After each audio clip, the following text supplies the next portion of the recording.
हजरत मोहम्मद सल्लल्लाहु अलैहि वसल्लम दुनिया के ऐसे महापुरुष थे, सबसे पहले आदर्शों को अपने ऊपर ढालते थे तब बताते थे। तो कुरान मजीद की आयतों के, अल्लाह के आदेशों के अनुसार ही आपका जीवन था। कुरान मजीद की सूरा 21 आयत नंबर 107 में अल्लाह का आदेश आया कि ए मोहम्मद, हमने तुमको सारी दुनिया के लिए रहमत बनाकर भेजा है, दयालु बनाकर भेजा है। एक बार एक आपके अनुयायी ने कहा, ए अल्लाह के रसूल, अपने विरोधियों पर लानत भेजिए और उनके लिए बद्दुआ कीजिए। हजरत मोहम्मद सल्लल्लाहु अलैहि वसल्लम ने कहा, मुझे अल्लाह ने बद्दुआ देने के लिए, लानत भेजने के लिए नहीं भेजा, हमें रहमत के लिए भेजा है, दया के लिए भेजा है। बद्र की लड़ाई में 73 कैदी लाए गए और मस्जिद नबी के खंबे में बांध दिए गए,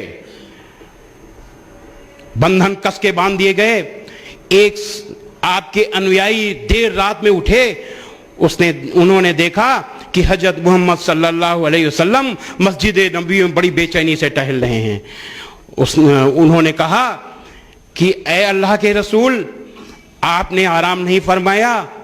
आपने कहा कि मुझे इन कैदियों की तकलीफ देखी नहीं जा रही, ये नहीं सो पा रहे तो मैं कैसे सो सकता हूं।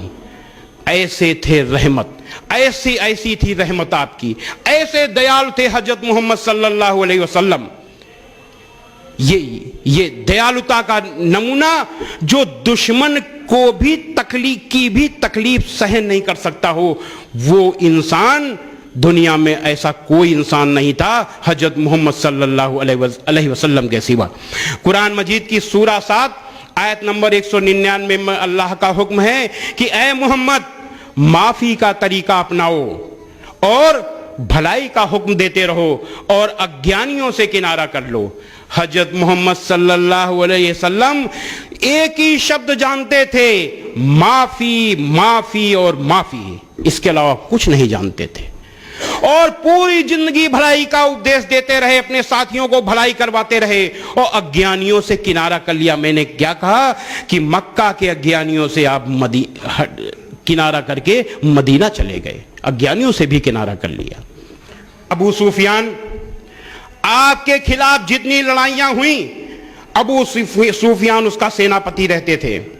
अबू सुफियान के नेतृत्व में ही उहद की लड़ाई हुई थी, जिसमें आप बहुत बुरी तरह घायल हुए, आपके बड़े बड़े अनुयायी शहीद हुए।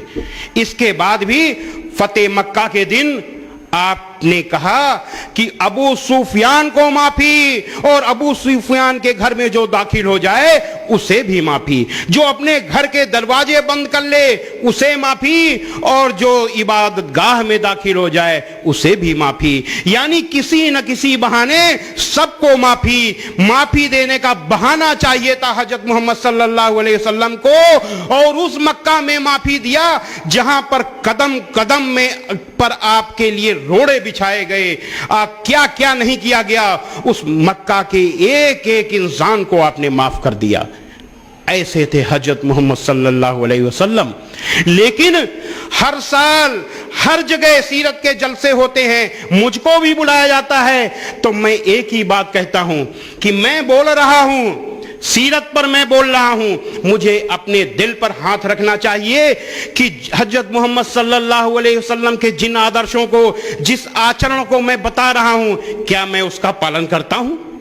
सबसे पहले तो मुझको देखना चाहिए, उसके बाद जो सुनने वाले हैं उनको देखना चाहिए कि क्या मैं पालन करता हूं उसका। और अगर नहीं करते हैं तो अगर 10% भी उसको मान लें तो समझ लीजिए जलसा कामयाब। और नहीं, सुनने के बाद ताली बजा करके चले गए और वो कहीं भी नहीं है आदर्श, तो फिर जलसा नाकामयाब और आप भी नाकामयाब। हजरत मोहम्मद सल्लल्लाहु अलैहि वसल्लम ने अपने पूरे जीवन में लोगों को भलाई से जीता, जंग से नहीं जीता। हजरत मोहम्मद सल्लल्लाहु अलैहि वसल्लम का नाम जिहाद से जोड़ दिया जाता है, जंग से जोड़ दिया जाता है। यह सबसे बड़ा अन्याय हुआ है आपके साथ।